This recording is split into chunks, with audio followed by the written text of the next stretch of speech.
விழுப்புரத்தில் விபிஜி ராம்ஜி திட்டத்திற்கு எதிராக மாற்றுத்திறனாளிகள் தற்போது சாலை மறியல் போராட்டத்தில் ஈடுபட்டிருக்கிறார்கள். மகாத்மா காந்தி தேசிய ஊரக உறுதியளிப்பு திட்டத்தை மீண்டும் நடைமுறைப்படுத்த கோரி தற்போது அவர்கள் சாலை மறியல் போராட்டத்தில் ஈடுபட்டு வருகிறார்கள். அந்த காட்சிகளை நாம் பார்த்து வருகிறோம்.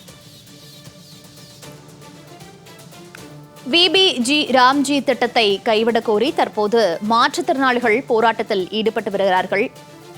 விபிஜி ராம்ஜி சட்ட நகலை தீயிட்டு கொளுத்தி சாலை மறியலில் ஈடுபட்டிருக்கிறார்கள். 200க்கும் மேற்பட்ட மாற்றுத்திறனாளிகள் தற்போது இந்த போராட்டத்தில் ஈடுபட்டிருக்கிறார்கள். விவரங்களோடு செய்தியாளர் பரணிராஜ் இணைப்பில் இருக்கிறார். பரணிராஜ், வணக்கம். தற்போது விழுப்புரத்தில் விபிஜி ராம்ஜி திட்டத்திற்கு எதிராக தற்போது சட்ட நகலை எரித்து மாற்றுத்திறனாளிகள் போராட்டத்தில் ஈடுபட்டிருக்கிறாங்க.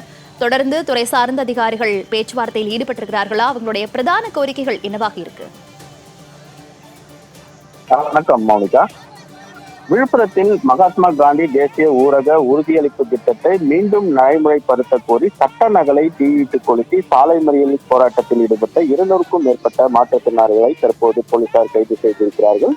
விழுப்புரத்தில் தமிழ்நாடு அனைத்து வகை மாற்றுத்திறனாளிகள் மற்றும் பாதுகாப்பு உரிமைக்கான சங்கத்தின் சார்பில் மகாத்மா காந்தி தேசிய ஊரக உறுதியளிப்பு திட்டத்தை மீண்டும் நடைமுறைப்படுத்த வேண்டும். திட்டத்தின் பெயரை விபிஜி ராம்ஜி என மாற்றக்கூடாது. 100 நாள் திட்டத்திற்கான ஒன்றிய அரசின் நிதியை குறைத்து மாநில அரசுகளின் மீது நிதி சுமையை ஏற்கக்கூடாது. கருவிழி பதிவு, கைரேகை பதிவு என்கிற பெயரால் மாற்றுத்திறனாளிகளுக்கான வேலை வாய்ப்பை குறைக்கக்கூடாது என்பன உள்ளிட்ட பல்வேறு கோரிக்கைகளை வலியுறுத்தி 200க்கும் மேற்பட்ட மாற்றுத்திறனாளிகள் விழுப்புரம் மாவட்ட ஆட்சியர் அலுவலக நுழைவாயில் முன்பாக கருப்பு பட்டை அணிந்து கொண்டு கண்டன ஆர்ப்பாட்டத்தில் ஈடுபட்டனர். அப்போது கோரிக்கைகளை வலியுறுத்தியும் ஒன்றிய பாஜக அரசை கண்டித்தும் கோஷங்களை எழுப்பி மாற்றுத்திறனாளிகள் ஆர்ப்பாட்டத்தில் ஈடுபட்டனர்.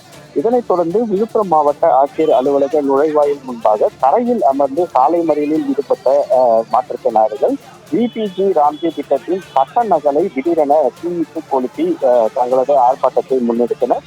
இதனைத் தொடர்ந்து போராட்டத்தில் ஈடுபட்ட 200க்கும் மேற்பட்ட மாற்றுத்திறனாளிகளை தற்போது போலீசார் கைது செய்து வாகனங்களில் ஏற்றி தனியார் திருமண மண்டபத்தில் அழைத்து சென்று தங்க வைக்கப்பட்டிருக்கின்றனர்.